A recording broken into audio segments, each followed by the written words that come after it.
Welcome back to my channel. ಎಲ್ರಿಗೂ ಲಲಿತಾ ಕನ್ನಡ ವ್ಲಾಗ್ಸ್ಗೆ ಸ್ವಾಗತ. ತುಂಬ ದಿನ ಆದಮೇಲೆ ಒಂದು ಡೈಲಿ ವ್ಲಾಗ್ನ ನನಗೆ ನಾನೇ ನೋಡ್ಕೋಬೇಕು ಅಂತ ಫೀಲ್ ಆಯಿತು. ಸೊ ಹಾಗಾಗಿ ಮಾಡಿದೆ. ಜೊತೆಗೆ ತುಂಬ ಜನ ಏನು ಅಂದ್ಕೊಂಡ್ಬಿಡ್ತಾರೆ, ನಾಗಪ್ಪನೇ ಮುಕ್ಕಾಲು ಭಾಗ ಕೆಲಸ ಮಾಡ್ತಾರೆ, ಇವಳೇನೂ ಮಾಡಲ್ಲ, ಆರಾಮಾಗಿರ್ತಾಳೆ, ಕೆಲಸದವ್ರು ಬರ್ತಾರೆ, ಈ ಥರ ಎಲ್ಲ ಒಂದು ಒಪಿನಿಯನ್ ಇದೆ. ಸೊ ಹಾಗಾಗಿ ನಾನು ಅಟ್ಲೀಸ್ಟ್ ನಾನು ಏನು ಮಾಡ್ತೀನಿ ಅಂತ ಗೊತ್ತಾಗಲಿ ಅನ್ನೋದಕ್ಕೋಸ್ಕರ ಈ ವಿಡಿಯೋನ ಮಾಡಿದ್ದೀನಿ. ಹಾಗೆ ನಾನು ಮಾಡೋ ಕೆಲಸನ ನನಗೆ ನೋಡ್ಕೊಳ್ಳೋದು ಅಂದರೆ ನಂಗೆ ತುಂಬ ಇಷ್ಟ. ಹೇಳಿದ್ನಲ್ವ, ರೀಲ್ಸ್ ಮಾಡೋದು, ಯೂಟ್ಯೂಬ್ ವ್ಲಾಗ್ಸ್ ಮಾಡೋದು, ಇದೆಲ್ಲ ನಂಗೆ ತುಂಬ ಇಷ್ಟವಾದಂತಹ ಕೆಲಸ. ಅದನ್ನು ಎಷ್ಟೇ ಕಷ್ಟ ಆದರೂ ಕೂಡ ನಾನು ಮಾಡ್ತೀನಿ, ಎಷ್ಟೇ ಬೇಜಾರಿದ್ರೂ ಮಾಡ್ತೀನಿ. ಸೊ ಹಾಗಾಗಿ ಇವತ್ತು ಒಂದು ವಿಡಿಯೋ ಮಾಡೋಣ. ನಾನು ಸ್ಕೂಲ್ಗೆ ಹೋಗೋಕ್ಕೆ ಶುರುವಾದ ಮೇಲೆ, ವರ್ಕಿಂಗ್ ವುಮೆನ್ ಆದಮೇಲೆ ವಿಡಿಯೋ ಮಾಡೋದು ತುಂಬ ಕಡಿಮೆ. ಸೊ ಹಾಗಾಗಿ ಇದನ್ನು ಮಾಡ್ತಾಯಿದ್ದೀನಿ. ನೋಡಿ, ಸ್ಕೂಲಿಂದ ಬಂದೆ, 4 ಗಂಟೆಗೇನೋ, 4:15 ಆಗಿತ್ತು, 4:15ಗೇನೋ ಬಂದೆ. ಬಂದ ತಕ್ಷಣ ನೀರು ಕುಡ್ಕೊಂಡು ಸ್ಟಾರ್ಟ್ ಮಾಡಿದ್ದು. ಎಲ್ಲ ಲಂಚ್ ಬಾಕ್ಸ್ಗಳನ್ನ ತೊಗೊಂಡೋಗಿ ಹಾಕ್ತೀನಿ. ಕೆಲವೊಂದು ಟೈಮು ಈ ಥರ ಮಕ್ಕಳ ಕೈ ಹೆಲ್ಪ್ ತೊಗೋತೀನಿ. ಎಲ್ಲ ಬಾಕ್ಸ್ಗಳೂ 3 ಜನದ್ದು 3 ಲಂಚ್ ಬಾಕ್ಸು, ಹಾಗೆಯೇ ಅವರಿಬ್ಬರದು 11 o'clockಗೆ ಸ್ನ್ಯಾಕ್ಸ್ ಬಾಕ್ಸು, ಹಾಗೆಯೇ 3 ಗಂಟೆಗೂ ಒಂದು ಸ್ನ್ಯಾಕ್ಸ್ ಬಾಕ್ಸು. ಒಟ್ಟಿಗೆ ಒಂದು 7-8 ಬಾಕ್ಸ್ ಇರುತ್ತೆ ನಮ್ಮಲ್ಲೇನೆ. ಅದರಲ್ಲೂ ದೋಸೆ ಇಡ್ಲಿ ಆದರೆ ಸಾಗು ಅಂತ ಹೇಳಿ ಒಂದು 10-12 ಬಾಕ್ಸ್ ಮೇಲೇ ಇರುತ್ತೆ. ನನ್ನ ಹಸ್ಬೆಂಡ್ದು ಅವ್ರು ಬಂದಮೇಲೆ ತೊಗೋತೀನಿ. ಸೊ ಬಾಕ್ಸ್ಗಳೆಲ್ಲ ಹಾಕಿಸ್ದೆ. ಆಮೇಲೆ ನಾಳೆಗೆ ಏನು ಡೈಲಿ ಅವರಿಗೆ ನಾನು ಬ್ಯಾಗಿಗೆ ಒಂದು ಎಕ್ಸ್ಟ್ರಾ ಕ್ಲಾತ್ನ ಹಾಕಿ ಕಳಿಸ್ಬೇಕು. ಯಾಕೆಂದರೆ ರಾಘು ಸ್ಕೂಲ್ಗೆ ಯೂನಿಫಾರ್ಮ್ ಹಾಕ್ಕೊಂಡು ಹೋಗ್ತಾನೆ. ಆಮೇಲೆ ಚಾರ್ವಿ ಡೇ ಕೇರ್ಗೆ ಹೋಗೋದ್ರಿಂದ ಅಲ್ಲಿ ಯೂನಿಫಾರ್ಮ್ನ ಬಿಚ್ಚಿ ಬೇರೆ ಕ್ಲಾತ್ ಹಾಕೊತಾನೆ. ಸೊ ಡೈಲಿ ಇಬ್ಬರಿಗೂ ಕೂಡ ಯೂನಿಫಾರ್ಮ್ ಬಿಚ್ಚಿ ಬೇರೆ ಬಟ್ಟೆ ಹಾಕೊಳ್ಳೋದಕ್ಕೆ ಅಂತ ಹೇಳಿ ಎಕ್ಸ್ಟ್ರಾ ಕ್ಲಾತ್ಗಳನ್ನ ಡೈಲಿ ಚೇಂಜ್ ಮಾಡ್ತಾ ಇರಬೇಕು, ಬ್ಯಾಗ್ ಒಳಗಡೆ ಹಾಕ್ತಾ ಇರಬೇಕು. ಸೊ ಅದನ್ನು ಇವತ್ತು ಬಂದ ತಕ್ಷಣವೇ ಎತ್ತಿ ಇಟ್ಬಿಡ್ತೀನಿ, ಯಾಕೆಂದರೆ ನಾಳೆ ಬೆಳಗ್ಗೆ ಎದ್ದು ಮರ್ತೋಗ್ಬಿಡುತ್ತೆ. ಸೊ ಅವ್ರು ಯೂನಿಫಾರ್ಮ್ ತೆಗೆದಿರ್ತಾರಲ್ಲ, ಅದನ್ನು ತೆಗೆದು ಹೊರಗಡೆ ಹ್ಯಾಂಗರ್ಗೆ ಹಾಕಿ ಹೊಸ ಬಟ್ಟೆಗಳು ನಾಳೆಗೆ ಯಾವ್ದು ಹಾಕಬೇಕೋ ಅದನ್ನು ಹಾಕ್ಬಿಡ್ತೀನಿ. ಅದಾದಮೇಲೆ ಬಾಕ್ಸ್ಗಳು, ಬಾಟಲ್ಗಳು ಎಲ್ಲ ತೊಗೊಂಡೋಗಿ ಒಳಗಡೆ ಇಡ್ತೀನಿ. ಅದಾದಮೇಲೆ ಎಲ್ಲದಕ್ಕಿಂತ ಮುಖ್ಯವಾಗಿ ರಾಘುದು ಏನೇನು ಹೋಮ್ವರ್ಕ್ ಇದೆ ಮೇಯ್ನಾಗಿ ಅಂತ ಅದನ್ನು ನೋಡ್ತೀನಿ. ರಾಘುದು ಮೇಯ್ನ್ ಹೋಮ್ವರ್ಕ್ ಏನಿದೆ ಅದನ್ನೆಲ್ಲ ತೆಗೆದು ಕೊಟ್ಬಿಡ್ತೀನಿ. ನಾನು ಕೆಲಸ ಮಾಡ್ತಾನೆ ರಾಘು ಬರೀರಾಗು ಅಂತ ಹೇಳ್ತಾನೆ ಇರ್ತೀನಿ. ಸೊ ಬಂದ ತಕ್ಷಣ ಮೊದಲು ಮಾಡಬೇಕಾಗಿರೋ ಕೆಲಸನೇ ಮಕ್ಕಳು ಕೈಕಾಲು ಮುಖ ತೊಳೆಯೋದು. ಸೊ ಇಬ್ಬರು ಕೂಡ ಕೈಕಾಲು ಮುಖ ತೊಳೆಯೋಕ್ಕೆ ಕಳಿಸ್ತೀನಿ ಫಸ್ಟು. ಆಮೇಲೆ ಈ ಥರ ಮ್ಯಾಟ್ಗಳೆಲ್ಲ ಹೊರಗಡೆ ಎತ್ತ ಹಾಕ್ತೀನಿ. ಹಾಗೆಯೇ ರಾಘು ನೋಡಿ ಪಾಪ ಅವನೇ ಮುಖ ಫೇಸ್ ವಾಶ್ ಮಾಡ್ಕೊಂಡು ಬಂದ. ನಾನು ಎಲ್ಲ ಅಲ್ಲೇ ಬಿಸಾಕಿ ಹೋಗಿರ್ತಾರೆ. ನಾನು ಮೊದಲೇ ಹೋಗಿರ್ತೀನಿ, ನನ್ನ ಹಸ್ಬೆಂಡ್ ಆಮೇಲೆ ಇವರಿಬ್ಬರನ್ನೂ ಡ್ರಾಪ್ ಮಾಡಿ ಹೋಗಿರ್ತಾರಲ್ವ. ಸೊ ಹಾಗಾಗಿ ಎಲ್ಲ ಹಂಗೆ ಬಿಸಾಕಿ ಹೋಗಿರ್ತಾರೆ. ಸೊ ನಾನು ಒಂದೊಂದಾಗೇ ಕೆಲಸನ ಸ್ಟಾರ್ಟ್ ಮಾಡಿದೆ. ಈ ಕತೆ ಏನಪ್ಪ ಅಂತ ಹೇಳಿದರೆ, ನಾನು ಗಂಗಾಗೆ ನಮ್ಮ ಮನೆಗೆ ಬರ್ತಾರಲ್ಲ ಕೆಲಸಕ್ಕೆ, ಅವ್ರಿಗೆ ಬಟ್ಟೆ ವಾಶ್ ಮಾಡೋಕ್ಕೆ ಕೂಡ ಹಾಕಿದ್ದೆ. ಕೈಯಲ್ಲಿ ವಾಶ್ ಮಾಡೋದನ್ನ ಅವ್ರಿಗೆ ಹಾಕ್ತೀನಿ. ವಾಶ್ ಮಾಡೋಕ್ಕೆ ಹಾಕಿದ್ನಲ್ಲ, ಅವರು ಸೋಪನ್ನು ಆ ಬಕೆಟಲ್ಲೇ ಬಿಟ್ಬಿಟ್ಟು ಹೋಗ್ಬಿಟ್ಟಿದ್ದಾರೆ. ಈ ಥರ ವಾಶ್ರೂಮಲ್ಲಿ ತಂದಿಟ್ಬಿಟ್ಟಿದ್ದಾರೆ. ಆ ನಲ್ಲಿ ನೀರು ತೊಟ್ಟಿಕ್ಕಿ ಫುಲ್ಲು ಏನು ಸೋಪ್ ಇತ್ತು ಅದೆಲ್ಲ ಒದ್ದೆ ಆಗಿಬಿಟ್ಟಿತ್ತು ಎಲ್ಲ. ಸೊ ಇನ್ನೇನು ಮಾಡೋದು, ಆ ಸೋಪ್ ವೇಸ್ಟ್ ಆಗುತ್ತೆ ಅಂತೇಳಿ ಅದರಲ್ಲಿ ನೀರಲ್ಲಿ ಬಟ್ಟೆಗಳು ಹೆಂಗಿದ್ರು ವಾಶ್ ಮಾಡೋಕ್ಕೆ ಹಾಕಬೇಕಿತ್ತಲ್ವ, ಅದರಲ್ಲಿ ಅದ್ದಿ ವಾಶಿಗೆ ಹಾಕ್ತಾಯಿದ್ದೀನಿ ನಾನು. ಒಂದೊಂದೇ ಬಟ್ಟೆಗಳನ್ನ ವಾಶಿಗೆ ಹಾಕಿ ಅದನ್ನು ಆನ್ ಮಾಡೋಣ ಆಮೇಲೆ ಅಂತ ಹೇಳಿ ಇನ್ನೇನಾದರೂ ಹಿಂದಗಡೆ ಹ್ಯಾಂಗರಲ್ಲಿದೆಯಾ ಹಾಕೋಕ್ಕೆ ಅಂತ ನೋಡ್ತಾ ಇದ್ದೀನಿ. ಸೊ ನೀವೇ ನೋಡ್ತಾ ಇರ್ಬೋದು, ನಾನು ಅದನ್ನು ಮಾಡೋ ಅಷ್ಟರಲ್ಲಿ ಎಷ್ಟೊಂದು ಥರ ಅವತಾರಗಳನ್ನ ಆಡ್ತಾ ಇದ್ದಾಳೆ ಇವಳು ಅಂತ. ನಾನು ಇದನ್ನು ಈಗ ಎಡಿಟ್ ಮಾಡಬೇಕಾದ್ರೇ ನೋಡ್ತಾ ಇರೋದು, ಅದಕ್ಕೂ ಮುಂಚೆ ನಾನು ನೋಡೇ ಇಲ್ಲ. ಆವಾಗಲೂ ಅಷ್ಟೇ, ನನ್ನ ಬಾಕ್ಸ್ಗಳು, ಅವ್ರ ಬ್ಯಾಗ್ಗಳಿಗೆ ನಾಳೆ ಹಾಕೊಳ್ಳೋ ಬಟ್ಟೆಗಳು ಎಲ್ಲ ಎತ್ತಾಕಬೇಕಾದ್ರೂ ಅವಳು ಗೊಂಬೆ ಹಿಡ್ಕೊಂಡು ಆಟ ಆಡ್ತಾಯಿದ್ಲು. ಇಲ್ಲೂ ಅಷ್ಟೇ ಬೆಡ್ ಸ್ಪ್ರೆಡ್ ಎಲ್ಲ ಹಾಗೆ ಬಿಟ್ಟು ಓಡಿರ್ತೀನಿ. ಸೊ ಬೆಡ್ ಸ್ಪ್ರೆಡ್ ಎಲ್ಲ ನೀಟ್ ಮಾಡಿ ಅದರೆಲ್ಲ ಸ್ವಲ್ಪ ಒದರಿ ಏನೇನೆಲ್ಲ ಬಟ್ಟೆಗಳು ಏನು ಬೆಡ್ಶೀಟ್ಗಳಿರುತ್ತೆ ಅದನ್ನೆಲ್ಲ ನೀಟಾಗಿ ಮಡಚಾಕ್ತೀನಿ. ಇಲ್ಲೂ ಅಷ್ಟೇ ಬೆಡ್ನ ಹಾಗೆ ಬಿಟ್ಟು ಹೋಗಿರ್ತಾರೆ. ಇಲ್ಲೂ ಕೂಡ ಎತ್ತು ಹಾಕ್ತೀನಿ. ಆ ಬೆಡ್ ಮೇಲೆ ಯಾರೂ ಮಲಗಲ್ಲ, ನಾನೇ ಬಿದ್ಕೊಂಡು ಒದ್ದಾಡ್ತಾ ಇರ್ತೀನಿ ಅಷ್ಟೇ. ಎಲ್ಲ ಇಲ್ಲೇ ಮಲಗೋದು, ಯಾಕಂದರೆ ಮಕ್ಕಳು ಬೆಡ್ಡಿಂದ ಕೆಳಗಡೆ ಬಿದ್ದುಬಿಡ್ತಾರೆ. ಹಾಗೆ 4 ಜನಕ್ಕೆ ಹೋಗೂ ಸಾಕಾಗೋದಿಲ್ಲ. ಹಾಗಾಗಿ ಈ ಕಡೆನೇ ಚಾಪೆ ಹಾಸಿಗೆ ಹಾಸ್ಕೊಂಡು ಮಲ್ಕೋತೀವಿ. ನನ್ನ ಮಗಳು ನೋಡಿ ಎಷ್ಟು ಒದ್ದಾಡ್ಕೊಂಡು ಸೋಂಬೇರಿತನದಿಂದ ಆ ಪ್ಯಾಂಟ್ನ ಹಾಕೋತಾ ಇದ್ದಾಳೆ. ಕೊನೆಗೂ ಅವಳು ಹಾಕೊಳ್ಳೇ ಇಲ್ಲ, ನನ್ನ ಮಗ ಏನೋ ಹಾಕೊಟ್ಟ ಆಮೇಲೆ. ಸೊ ಅದೆಲ್ಲ ಮುಗಿಸಿ ಇವಾಗ ಅಡುಗೆ ಮನೆ ಕಡೆ ಹೋಗೋಣ ಅಂತ ಬಂದೆ. ಅದು ಅಲ್ಲದೆ ನಾನು ಬಟ್ಟೆ ವಾಶಿಗೆ ಹಾಕಿರೋದ್ರಿಂದ ಇವತ್ತಿನ ದಿನ ಮನೆ ಕೆಲಸನ ಮಾಡೋದಿಲ್ಲ. ಯಾವತ್ತು ಬಟ್ಟೆ ವಾಶ್ ಮಾಡ್ತಾರೆ ಅವರು ಅವತ್ತು ಮನೆ ಕೆಲಸನ ಮಾಡೋದಿಲ್ಲ. ಅವತ್ತು ಮನೆ ಕೆಲಸ ಎಲ್ಲ ನಾನೇ ಮಾಡ್ಕೋಬೇಕು. ಸೊ ಇದು ನಾನು ಈ ಮನೆ ಕೆಲಸನ ಅವ್ರು ಬಂದು ಮಾಡಿದ್ರು ನನಗೆ ಆಲ್ಮೋಸ್ಟ್ ಈ ಕೆಲಸಗಳು ಬೆಡ್ ಸ್ಪ್ರೆಡ್ಸ್ ಚೇಂಜ್ ಮಾಡೋದು, ಅವ್ರ ಬ್ಯಾಗಿಗೆ ಬಟ್ಟೆಗಳು ಹಾಕೋದು, ಲಂಚ್ ಬ್ಯಾಗಲ್ಲಿರೋ ಬಾಕ್ಸ್ಗಳನ್ನ ತೊಳ್ಕೊಳ್ಳೋದು, ಸೊ ಇವೆಲ್ಲ ಇದ್ದೇ ಇರುತ್ತೆ ಡೈಲಿ ನನಗೆ. ಅವ್ರು ಬಂದರೆ ಮನೆ ಒರೆಸಿ ಪಾತ್ರೆ ತೊಳೆದು ಮನೆ ಕಸ ಗುಡಿಸಿ ಹೋಗ್ತಾರಷ್ಟೇ. ಬಟ್ಟೆ ವಾಶಿಗೆ ಹಾಕೋದು, ಒಣಗಾಕೋದು ಅದನ್ನೆಲ್ಲ ಎತ್ಕೊಂಡು ಬಂದು ಮಡಚಿಡೋದು. ಹಾಗೆಯೇ ಈ ಥರ ಫುಲ್ಲು ಗೋಡೆ, ಸೆಲ್ಫು ಮತ್ತು ಗ್ಯಾಸು ಇದಿಷ್ಟು ಕ್ಲೀನ್ ಮಾಡೋದು ನನ್ನ ರೆಸ್ಪಾನ್ಸಿಬಿಲಿಟಿನೇ. ಅವರು ಅದನ್ನೆಲ್ಲ ಕ್ಲೀನ್ ಮಾಡಿಕೊಡಲ್ಲ. ಏನು ಸಿಂಕಲ್ಲಿರುತ್ತೆ ಆ ಪಾತ್ರೆನ ತೊಳೆದಿಟ್ಬಿಟ್ಟು ಹೋಗ್ತಾರಷ್ಟೇ.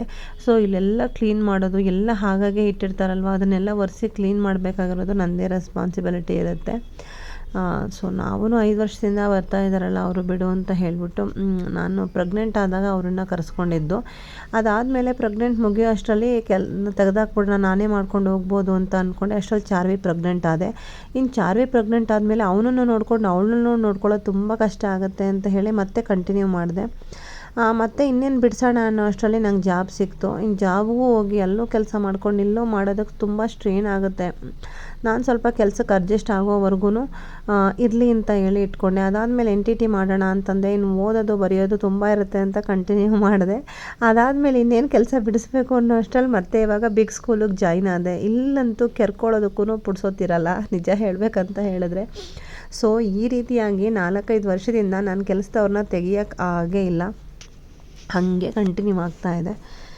ಏನು ಮಾಡೋಕ್ಕಾಗಲ್ಲ. ಇಬ್ಬರು ಮಕ್ಕಳನ್ನ ನೋಡಿಕೊಂಡು ಜೊತೆಗೆ ಮನೆ ಕೆಲಸನೂ ಮಾಡಿಕೊಂಡು ಹೊರಗಡೆ ಕೆಲಸನೂ ಮಾಡಬೇಕು ಅಂದರೆ ತುಂಬ ಕಷ್ಟ ಅಂದರೆ ಕಷ್ಟ ಆಗುತ್ತೆ. ಯಾಕೆಂದರೆ ಬೆಳಗ್ಗೆನೂ ತಿಂಡಿ ಮಾಡಿ ಮಕ್ಕಳಿಗೆ ಸ್ನ್ಯಾಕ್ಸ್ ಬಾಕ್ಸ್ ಹಾಕಿ ನಮಗೆ ಲಂಚ್ ಬಾಕ್ಸ್ ಹಾಕಿಸಿ ಎಲ್ಲ ರೆಡಿ ಮಾಡಿ ಹೋಗಬೇಕು.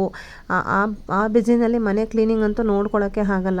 ಪುನಃ ಇನ್ನು ಬಂದ ತಕ್ಷಣ ಇನ್ನು ಮನೆ ಕ್ಲೀನಿಂಗು, ಮಾಮೂಲಿ ಬೆಡ್ಗಳು, ಹಾಸಿಗೆ, ಬೆಡ್ಶೀಟು, ಈ ಥರ ಅವ್ರ ಬ್ಯಾಗ್ಗೆ ಮತ್ತೆ ಬಟ್ಟೆಗಳು ಹಾಕೋದು. ಇವಾಗ ನಾಳೆ ಕರಾಟೆ ಇತ್ತು ಅವನಿಗೆ, ಸೊ ಕರಾಟೆ ಡ್ರೆಸ್ ಕೂಡ ಅವ್ನ ಬ್ಯಾಗ್ ಹಾಕಿ ನನ್ನ ನೆನಪಲ್ಲಿ ಇಟ್ಕೊಂಡು ಹಾಕಬೇಕು. ಸ್ವಿಮ್ಮಿಂಗ್ ಇದ್ದಾಗ ಸ್ವಿಮ್ಮಿಂಗ್ ಡ್ರೆಸ್ನ ಹಾಕಬೇಕು. ಸೊ ಇದೆಲ್ಲ ನೆನಪಲ್ಲಿರುತ್ತೆ. ಆಮೇಲೆ ಬಂದ ತಕ್ಷಣ ಮಕ್ಕಳಿಗೇನಾದರೂ ಸ್ನ್ಯಾಕ್ಸ್ ಕೊಡಬೇಕು. ಆಮೇಲೆ ರಾತ್ರಿಗೆ ಏನಾದರೂ ಅಡುಗೆ ಮಾಡಬೇಕು. ಸೊ ಇದ್ದೇ ಇರುತ್ತೆ ಕೆಲಸ. ಬಟ್ಟೆ ಒಣಗಾಕಬೇಕು, ಬಟ್ಟೆ ಮಡಿಚಬೇಕು. ಇದೆಲ್ಲದರ ನಡುವೆ ನನಗೆ ಕಸ ಗುಡಿಸಿ ಒರೆಸಿ ಪಾತ್ರೆ ತೊಳೆಯೋದು ತುಂಬ ಕಷ್ಟ. ನಂಗೆ ನಿಜವಾಗ್ಲೂ ಈ ಕೆಲಸದವ್ರು ಬರ್ತಿರೋದು ತುಂಬ ಅಂದರೆ ತುಂಬ ಹೆಲ್ಪ್ ಆಗುತ್ತೆ. ಆಮೇಲೆ ಕೆಲವೊಂದು ಬಟ್ಟೆನ ಕೈಯಲ್ಲಿ ಒಗಿಲೇಬೇಕಾಗಿರುತ್ತೆ, ಹೊಸ ಬಟ್ಟೆಗಳು. ಸೊ ಅದನ್ನು ಒಂದೊಂದು ದಿವಸ, ವಾರಕ್ಕೆ 1 ದಿವಸ ಬಟ್ಟೆ ವಾಶ್ ಮಾಡೋಕೆ ಹಾಕ್ತೀನಿ ಅವರಿಗೆ, ಹ್ಯಾಂಡ್ ವಾಶ್ ಮಾಡೋದನ್ನು. ಇನ್ನು ಮಿಕ್ಕಿದ್ದೆಲ್ಲ ನಾನು ಮೆಷಿನಲ್ಲೇ ಮಾಡ್ಕೊತೀನಿ. ಅದರಿಂದ ತುಂಬ ಅಂದರೆ ತುಂಬ ಹೆಲ್ಪ್ ಆಗುತ್ತೆ ನನಗೆ. ಸೊ ಇವತ್ತು ಅವ್ರು ಬಂದಿರಲಿಲ್ವಲ್ಲ, ಅದಕ್ಕೆ ಮನೆ ಕಸ ಎಲ್ಲ ನಾನೇ ಗೂಡಿಸಿ ಮನೆ ಒರೆಸಿ, ಅದು ಅಲ್ಲದೆ ರಾಘವೇಂದ್ರ ಸ್ವಾಮಿಗಳ ವರ್ಧಂತಿ ಕೂಡ ಇತ್ತು ಅವತ್ತು. ಸೊ ಹಾಗಾಗಿ ಮನೆಯೆಲ್ಲ ಕ್ಲೀನ್ ಮಾಡಬೇಕಿತ್ತು. ಈ ಥರ ಅಪರೂಪದ ಪೂಜೆಗಳು, ಹಬ್ಬ ಹರಿದಿನಗಳಿದ್ದಾಗ ನಾನು ಅವ್ರನ್ನ ಕರೆಯಲ್ಲ. ಯಾಕೆಂದರೆ ನಾನೇ ಮನೆ ಒರೆಸ್ಕೊಂಡು ಮಾಡಿದ್ರೇ ನನಗೆ ಸಮಾಧಾನ ಆಗೋದು. ಹಾಗಾಗಿ ಹಬ್ಬ ಹರಿದಿನಗಳಿಗೆ ಅವ್ರನ್ನ ಬೇಡ ಅಂದ್ಬಿಡ್ತೀನಿ. ಹಿಂದಿನ ದಿನವೇ ಕ್ಲೀನ್ ಮಾಡ್ಕೊಂಡು ಕಳಿಸ್ಬಿಡ್ತೀನಿ. ಆಮೇಲೆ ಮತ್ತೆ ಅವತ್ತು ಬೇಡ ಅಂತ ಹೇಳ್ಬಿಡ್ತೀನಿ. ಇವಾಗ ವಾಷಿಂಗ್ ಮಿಷಿನ್ಗೆ ಲಿಕ್ವಿಡ್ ಹಾಕ್ತಾಯಿದ್ದೀನಿ. ಇಷ್ಟು ಟೈಮ್ ಆಯಿತು. ಇವಾಗ ನಾನು ಎಷ್ಟು ಗಂಟೆಗೆ ಬಂದಿದ್ದು ಅಂದರೆ 4:30ಗೆ ಬಂದೆ. 4:30ಗೆ ಬಂದು ಕೆಲಸ ಸ್ಟಾರ್ಟ್ ಮಾಡಿದ್ದೆಲ್ಲ ನೀವು ವಿಡಿಯೋ ನೋಡಿದ್ದೀರಾ. ಕೆಲಸ ಸ್ಟಾರ್ಟ್ ಮಾಡಿದ ಮೇಲೆ ಇವಾಗ ಟೈಮ್ ಬಂದು ತೋರಿಸ್ತೀನಿ. ಟೈಮ್ ಬಂದು ಇವಾಗ 7:15 ಆಗಿದೆ. 7:15 ಆಗಿದ್ರು ಇನ್ನೂ ಏನೂ ಮಾಡಿಲ್ಲ. ಇಬ್ಬರು ಒದ್ದಾಡ್ತಾ ಇದ್ದಾರೆ ಅವರು. ನಾನಿವಾಗ ಇಲ್ಲೆಲ್ಲ ಒರೆಸಿದ್ನಲ್ಲ, ಮನೆಯೆಲ್ಲ ಒರೆಸಿದ್ದೆ. ಸೊ ಇವಾಗ ಮತ್ತೆ ರಂಗೋಲಿ ಎಲ್ಲ ಹಾಕಿದೆ, ದೀಪ ಹಚ್ಚಬೇಕು. ರಾಗು ಹೋಮ್ವರ್ಕ್ ಎಲ್ಲ ಹಂಗೇ ಓಡಾಡ್ಕೊಂಡೆ ಕೆಲಸ ಮಾಡಿಕೊಂಡೆ ಮುಗಿಸ್ಬಿಟ್ಟೆ. ಮಾತಾಡ್ತಾ ಇದ್ದೀನಿ, ಸುಮ್ಮನೆ ಇಲ್ಲಿ. ಇವಾಗ ನೋಡಿ ದೇವ್ರ ಮನೆ ಎಲ್ಲ ಫುಲ್ಲು ಕ್ಲೀನ್ ಮಾಡಿದೆ. ಅದೊಂದಷ್ಟು ಹೂವು ಯಾಕೆ ತಾಕಿಲ್ಲ ಅಂತಂದರೆ ಅಲ್ಲಿಗೆ ಫುಲ್ಲು ಎಲ್ಲದಕ್ಕೂ ಹೂವು ಹಾಕಲ್ಲ. ಯೂಶ್ವಲಾಗಿ ಒಂದೇ ಒಂದು ಹಾಕ್ತೀನಿ. ಬಟ್ ಹೊಟ್ಟೆ ತುಂಬ ಇರೋ ದೇವ್ರುಗಳಿಗೆಲ್ಲ ಹೂವು ಹಾಕಿದ್ನಲ್ಲ, ಅದಕ್ಕೆ ಅಲ್ಲೇ ಇರಲಿ ಅಂತ ಅದು ಮಾತ್ರ ಬಿಟ್ಟಿದ್ದೀನಿ. ಇನ್ನೆಲ್ಲ ಆಲ್ಮೋಸ್ಟ್ ಕ್ಲೀನ್ ಆಯಿತು. ಇವಾಗ ಪೂಜೆ ಮಾಡಬೇಕು. ಹಸು ಕೂಡ ಆಯಿತು, ಸ್ನಾನನೂ ಮಾಡ್ಕೊಂಡು ಬಂದೆ. ಇವಾಗ ಪೂಜೆ ಮುಗಿಸಿ ಆಮೇಲೆ ದೇವಸ್ಥಾನಕ್ಕೆ ಹೋಗಬೇಕು. ನೋಡಿ ಪಾತ್ರೆ ಎಲ್ಲ ತೊಳೆದಿಟ್ಟಿದ್ದೀನಿ. ಇಲ್ಲೂ ಆಲ್ಮೋಸ್ಟ್ ಎಲ್ಲ ಕ್ಲೀನ್ ಮಾಡಿದ್ದೀನಿ. ಎಷ್ಟೇ ಕ್ಲೀನ್ ಮಾಡಿದ್ರೂ ಮತ್ತೆ ಏನಾದರೂ ಒಂದು ಬಿದ್ದಿರುತ್ತೆ. ದೇವ್ರ ಮನೆ ಸಂಜೆ ಆಯ್ತಲ್ಲ, ಅದಕ್ಕೆ ಹೊರಗಡೆ ಹಾಕಿಲ್ಲ, ಕಸ ಎಲ್ಲ ಇಟ್ಟಿದ್ದೀನಿ. ಇವಾಗ ಪೂಜೆ ಮಾಡಿ ಮತ್ತೆ ವಿಡಿಯೋ ಮಾಡ್ತೀನಿ. ಇವಾಗ ಪೂಜೆ ಎಲ್ಲ ಮುಗೀತು. ಧೂಪಾರತಿ, ದೀಪಾರತಿ, ಮಂಗಳಾರತಿ ಎಲ್ಲ ಮುಗೀತು. ಸೊ ಇವಾಗ ಟೈಮ್ ಬಂದು 7:15. ನನ್ನ ಮಗ ನೋಡಿ ಯಾವ ಸಾಂಗ್ ಹಾಕಿದ್ದಾನೆ, ಅವನೇ ಹಾಕಿರೋದು ಪಾಪ. 7:15 ಆಯಿತು. ಇವತ್ತು ರಾಘವೇಂದ್ರ ಸ್ವಾಮಿಗಳ ವರ್ಧಂತಿ. ಸೊ ಹಾಗಾಗಿ ನೋಡಿ ಬೆಡ್ ಸ್ಪ್ರೆಡ್ಡು ಆವಾಗ ತಾನೇ ಹಾಕ್ತೆ. ಜಸ್ಟ್ ಇದನ್ನು ಎಷ್ಟು ಸತಿ ಮಾಡಿದ್ರೂ ಸಾಕಾಗಲ್ಲ, ಮಕ್ಕಳು ಹಾಳು ಮಾಡ್ತಾನೇ ಇರ್ತಾರೆ. ಸೊ ಈ ಥರ ಕೆಲಸಗಳು ಇದರಿಂದನೇ ಮುಗಿಯಲ್ಲ ನನಗೆ. ಒಂದು ಮಾಡೋ ಅಷ್ಟರಲ್ಲಿ ಒಂದು ಹಾಳು ಮಾಡಿರ್ತಾರೆ ನೋಡಿ. ಈ ಕಡೆಯಿಂದ ಮಾಡಿದ್ರೆ ಆ ಕಡೆಯಿಂದ ಮಾಡಿದ್ರೆ ಈ ಕಡೆ. ಅಯ್ಯೋ ರಾಮ. ಸೊ ದೇವಸ್ಥಾನಕ್ಕೆ ಹೋಗಿದ್ದು ಬಂದ್ಬಿಡ್ಬೇಕು. ನೀರು ತಗೊಳ್ಳೋಣ ಬೇಡವಾ ಅಂತ ಯೋಚನೆ ಮಾಡ್ತಾ ಇದ್ದೀನಿ. ತೊಗೊಂಬಿಡೋದೇ ಬೆಟರು ಅಂತ ಅನ್ನಿಸ್ತಾ ಇದೆ. ಸೊ ಎಲ್ಲ ರೂಮಲ್ಲೂ ಲೈಟ್ ಆಫ್ ಮಾಡ್ಕೊಂಡು ಬರ್ತಾಯಿದ್ದೀನಿ. ಲೈಟ್ ಆಫ್ ಮಾಡಿಕೊಂಡು ಒಂದು ಬ್ಯಾಗ್ ತೊಗೋತೀನಿ ಯೂಶ್ವಲ್ ಆಗಿ. ನಡೀರಪ್ಪ. ಸೊ ಬಂದು ಅವ್ನು ಓದಿಸ್ಬೇಕು. ಇನ್ನೂ ಓದಿಸಿಲ್ಲ, ಅದೊಂದು ಕೆಲಸ ಬಾಕಿ ಇದೆ. ಎಲ್ಲ ಕೆಲಸ ಮುಗೀತು. ಅಲ್ಲೇನಾದ್ರು ಪ್ರಸಾದ ಕೊಟ್ಟರೆ ಪ್ರಸಾದ ತಿನ್ಕೊಂಡು ಮನೆಗೆ ಬರ್ತೀವಿ. ಇನ್ ಕೇಸ್ ಪ್ರಸಾದ ಕೊಡಲಿಲ್ಲ ಅಂದರೆ ಅಲ್ಲೇ ಏನಾದರೂ ಶಿವ ಅಂತ ಹೊರಗಡೆ ತಿನ್ನಿಸ್ಕೊಂಡು ಬಂದುಬಿಡ್ತೀನಿ. ಏನು ಮಾಡಿದೆ, ವಾಶ್ ಮಾಡೋಕೆ ಹಾಕಿದ್ನ ಇಲ್ವಾ ನೆನಪಿಲ್ವಲ್ಲಪ್ಪ ದೇವರೇ. ಹಾಕಿರಲ್ಲ ನೋಡಿ, ಆನ್ ಮಾಡಿದ್ದೀನಿ, ಹಾಕೇ ಇಲ್ಲ. ಇಲ್ಲೇ ಇದೆ, ಹಾಕಿಲ್ಲ ನೋಡಿ. ಈ ಥರ ಮರ್ತೋಗೋ ಥರ ಆಗಿಬಿಟ್ಟಿದೆ ಇವಾಗ ಎಲ್ಲನೂ. ಬಟ್ ಎಲ್ಲ ಹಾಕಿದ್ದೀನಿ. ಆವಾಗಲೇ ಹಾಕಿಬಿಟ್ಟೆ ಆನ್ ಮಾಡೋದು ಮರ್ತೋದೆ. ಇವಾಗ ಬರೋ ಅಷ್ಟರಲ್ಲಿ ವಾಶ್ ಆಗುತ್ತೆ. ದೇವ್ರ ಮನೇಲಿ ಲೈಟೇನು ಆಫ್ ಮಾಡಲ್ಲ. ಸೊ ನೋಡಿ, ಹೊರಗಡೆನೂ ದೀಪ ಹಚ್ಚಿ ಎಲ್ಲ ಹಚ್ಚಿ ಪೂಜೆ ಎಲ್ಲ ಆಯಿತು. ಸೊ ಇವಾಗ ಗಾಡಿ ತೊಗೊಂಡು ದೇವಸ್ಥಾನಕ್ಕೆ ಹೋಗಿದ್ದು ಬಂದುಬಿಡ್ತೀನಿ. ನಮ್ಮ ಮನೆಯವ್ರು ಇವತ್ತು ಲೇಟು ಅನಿಸುತ್ತೆ. ಇವಾಗ ಮಕ್ಕಳ ಜೊತೆ ಏನೋ ಮಾತಾಡ್ತಿದ್ರು, ಲೇಟು ಅಂತೇನೋ. ದೇವ್ರ ಮನೆ ಲೈಟೇ ಹಾಕಿದ್ದೀನಲ್ಲ, ಸೊ ಹಾಗಾಗಿ ಆಫ್ ಮಾಡ್ತಾಯಿದ್ದೀನಿ. ದೇವಸ್ಥಾನಕ್ಕೆ ಹೋಗಿದ್ದು ಬಂದು ಮತ್ತೆ ಸಿಗ್ತೀನಿ. ಏನು ಬರುತ್ತೆ ಅಂತ ಹೇಳಕ್ಕೂ ಅಲಾರದು ಅಂತ.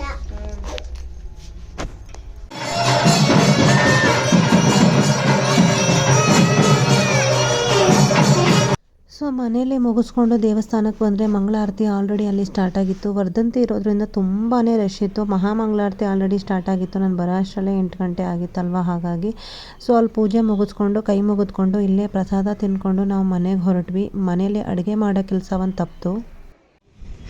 ಬಟ್ಟೆ ತೊಗೊಳಕ್ಕೆ ಬಂದಿದ್ದೀನಿ, ಇದ್ರೆ ಕಾಣಿಸ್ತಾನೆ ಇಲ್ಲ ಬಟ್ಟೆಗಳು. ಅಯ್ಯೋ ರಾಮ,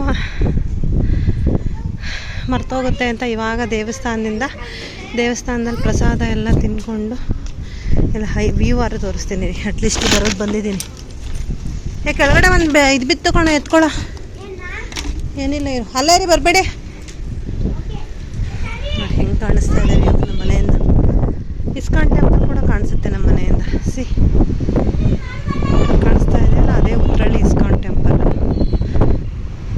ಹಬ್ಬ ಇವಾಗ ತಾನೇ ಪೂಜೆ ಎಲ್ಲ ಮುಗಿಸ್ಕೊಂಡು ಫಸ್ಟು ಪಲಾವ್ ಥರ ಮತ್ತು ಏನೋ ಸ್ವೀಟ್ ಪೊಂಗಲ್ ಥರ ಕೊಟ್ಟರು, ಅದನ್ನು ತಿಂದ್ವಿ. ಅದಾದಮೇಲೆ ಮೊಸರನ್ನ ಕೊಡ್ತಾಯಿದ್ರು, ಅದನ್ನು ಸ್ವಲ್ಪ ಹಾಕಿಸ್ಕೊಂಡು ತಿಂದ್ಕೊಂಡು ಬಂದೆ. ಇವಾಗ ಬಟ್ಟೆ ಎತ್ಕೊಳ್ಳೋಣ, ಮರ್ತೋಗ್ಬಿಡುತ್ತೆ ನಾಳೆ ಮತ್ತೆ ಬೆಳಗ್ಗೆ ಬ್ಯುಸಿ ಆಗಿಬಿಡ್ತೀನಿ ಅಂದ್ಬಿಟ್ಟು ಕೆರೆ ವ್ಯೂ ನೋಡೋಣ ಹೆಂಗಿರುತ್ತೆ ಅಂತ. ಸಖತ್ತಾಗಿರುತ್ತೆ ಕೆರೆ ವ್ಯೂ.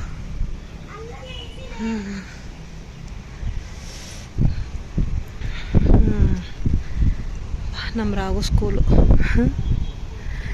ಸೊ ಇವಾಗ ಬಟ್ಟೆ ಎತ್ಕೊಂಡು ಹೋಗಿ ಮತ್ತೆ ಕೆಳಗಡೆಗೆ ಬಟ್ಟೆ ಮಡಚ್ತಾ ಸಿಗ್ತೀನಿ. ಬಟ್ಟೆ ಮಡ್ಚೋವಾಗ ವಿಡಿಯೋ ಮಾಡೋಣ ಅಂದ್ಕೊಂಡೆ, ತುಂಬ ಜಾಸ್ತಿ ಇತ್ತು. ಮೇಲ್ಗಡೆದು ಒಳಗಡೆ ಹಿಂದೆ ಮಡ್ಚಾಕಿದ್ದು ಎಲ್ಲ ಬಟ್ಟೆ ಮಡ್ಚಿ ಹಾಕಿ ಬೇಗ ಎತ್ತಿಟ್ಬಿಟ್ಟೆ. ಇವಾಗ ಹಿಟ್ ಅನ್ನೋ ಮೂವಿ ಹಾಕಿದ್ದಾರೆ ನಮ್ಮ ಮನೆಯವರು, ನೋಡ್ತಾ ಇದ್ದೀವಿ. ಪಾಪ ಮಲ್ಕೋತಾ ಇದ್ದಾಳೆ. ಅಲ್ಲಿ ನನ್ನ ಮಗ ರೂಮಲ್ಲಿದ್ದಾನೆ. ಅವನು ಇನ್ನೊಂದು ಸ್ವಲ್ಪ ಹೊತ್ತು 1-2 ನಿಮಿಷ ಫೋನ್ ಕೊಟ್ಟಿದ್ದೀವಿ. ಒಂದು 5 ನಿಮಿಷ ಕೊಟ್ಬಿಟ್ಟು ಹಂಗೆ ಮತ್ತೆ ಅಲ್ಲೇ ಮಲ್ಕೊಪ್ಪ ಅಂದ್ಬಿಟ್ಟು ಫೋನ್ ಕಿತ್ಕೊಂಡ್ಬಿಡ್ತೀನಿ. ಇವಳು ಇಲ್ಲಿ ಮಲ್ಕೋತಾಳೆ. ನಾವು ಮೂವಿ ಮುಗಿಸ್ಕೊಂಡು ನಾವು ಮಲ್ಕೋತೀವಿ. ಇಷ್ಟೇ ಇವತ್ತಿನ ನನ್ನ ವ್ಲಾಗು. ಸೊ ಈ ರೀತಿಯಾಗಿ ಫಿಲಮ್ ನೋಡಿಕೊಂಡು ಮಲ್ಕೊಂಡ್ವಿ. ಈ ರೀತಿಯಾಗಿತ್ತು ನಮ್ಮ ದಿನ. ಒಂದು ಕಂಪ್ಲೀಟ್ ಸ್ಕೂಲ್ನಿಂದ ಬಂದ ಮೇಲೆ ಹೇಗಿದೆ ವ್ಲಾಗು ಅಂತ ನಾನು ಅಪ್ಲೋಡ್ ಮಾಡಿದ್ದೀನಿ. ಇಷ್ಟ ಆದರೆ ಲೈಕ್ ಮಾಡಿ, ಸಬ್ಸ್ಕ್ರೈಬ್ ಮಾಡಿ, ಶೇರ್ ಮಾಡಿ. Thank you for watching.